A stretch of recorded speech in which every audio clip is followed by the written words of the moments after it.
Everything is bigger in Texas, and this week that includes the politics. So just moments ago, Texas Republican state lawmakers voted to arrest their Democratic colleagues who fled the state to prevent a vote on a controversial new congressional map. The governor has called me, and I appreciate his support. He has offered DPS to fully help us make sure we need to do what can be done to establish a quorum and do this special session. Let me assure you of this.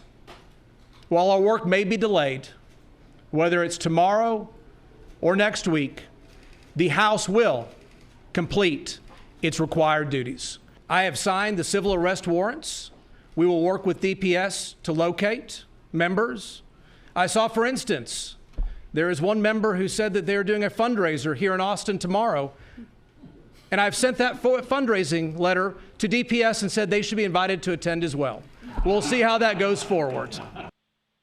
All right, I want to bring in CBS News political director Fin Gómez for more. So, Fin, is this unprecedented, and what can we expect to happen next?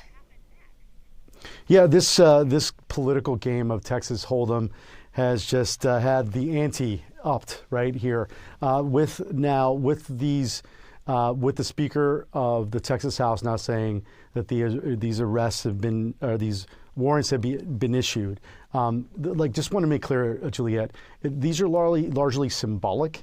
Our understanding is that they will not face civil or criminal charges from the arrests. The warrants apply only within state lines of Texas. So as you know, the majority of these 50 Texas Democrats went to states like Illinois, to New York, and California. So just wanted to make clear about that in particular, Juliet. Okay, yeah, that's a good clarification. Also, Fin, California Governor Gavin Newsom was just asked moments ago about the possibility of California going ahead with looking at redistricting. So I want to take a look at that sound that we have from Governor Newsom just moments ago. Let's take a listen. I haven't seen the maps, but we helped initiate those conversations. My team were part of those conversations last night. They've been an ongoing series of conversations that continued into the evening, continued this morning, and will continue until we land on a process. That process has to have the concurrence, the support of 2/3 of the legislature. The maps, we believe, should be transparent. They should be provided in a transparent way to the public. And as a consequence, those maps are being processed and will be brought to light. I have not had the opportunity, nor am I getting into the details of what those maps look like. I'll allow more objective minds to do just that. But the ultimate determination will be by the people of the state of California. We will offer them the opportunity to make judgment for themselves. Again, only if Texas moves forward. All right, those comments just made by California Governor Gavin Newsom. So the governors of New York, California, and Illinois, all in support of these Democrats. So what national implications could we have if this is passed?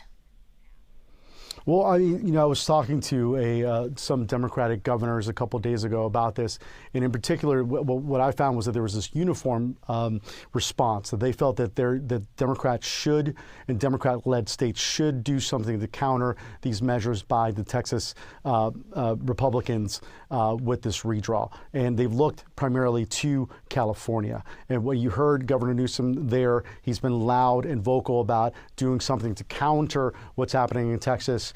It's a little bit harder, Jules, to do what the Democrats say they can do, what Newsom says they want to do in California in comparison to Texas. It's a different structure. It's a different process in California, which will likely require a voter referendum as a step before they do this redraw.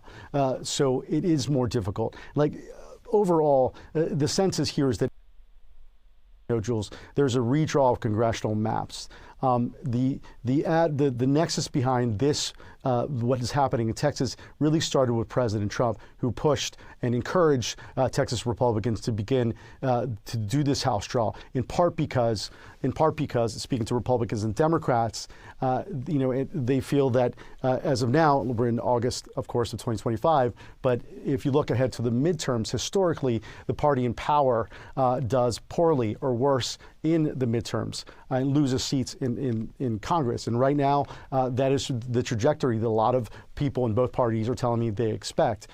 So that was the nexus. By adding 5 or potentially adding 5 more congressional districts, it could offset the losses the Republicans potentially face in next year's midterm elections. So that's the nexus behind all of this.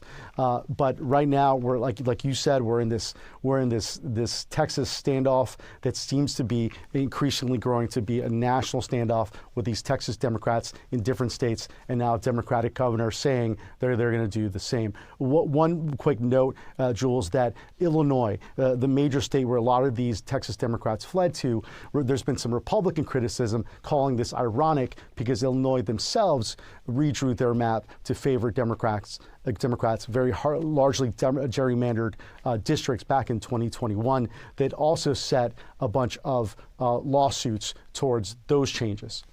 All right, good information. Fin Gómez will continue to follow this. Fin, appreciate it. Thank you so much.